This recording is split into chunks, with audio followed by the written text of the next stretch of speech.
A local Vietnam veteran who spent 3 weeks behind enemy lines is being remembered for his incredible display of communication and wit.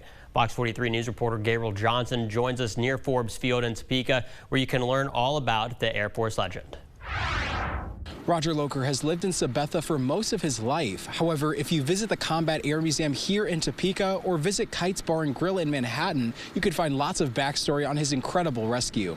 After shooting down multiple enemy planes, U.S. Colonel Roger Locher's fighter jet was eventually shot down over North Vietnam. His co-pilot died in the crash, leaving Locher to hide and survive in the Asian jungle all by himself. Unfortunately, a MiG-19 got on their back and they were shot down. It was a rather daring rescue, and again, but he spent 23 days. Less than 65 miles from Hanoi, the capital city of communist Vietnam at the time, he disguised himself in bushes and leaves to evade the heavy North Vietnamese presence. When they're shot down, they're given code words for rescue. Someone needed another way of proving that he was an actual and not a trap set up by the North Vietnamese. So, knowing he was a Kansas native, the Americans used code that only a Kansan would understand. They weren't sure if he had been compromised, so they were really worried if it was a setup.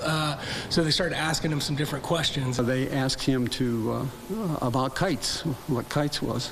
And he said it's a bar in Manhattan, Kansas. And so they thought, yep, that's our man, and we're going to go in and get him. Locally, you can find his display and other memorabilia at the Combat Air Museum next to Forbes Field. A lot of our planes here have a history to them, and they may look old and beat up and that, but they've got a proud heritage behind them here. And if you're just going for a drink in Aggieville, you can find it here as well. When you've got a Kansas guy that obviously we're so close to Fort Riley and we're so linked with the military, it's just a really cool story for us to be able to share. Kite says it appreciates all of the memories made in its community. You can find Locher's display and also decades of other photos relevant to the Little Apple. So much more to so many people, and how many people have came through here throughout the years.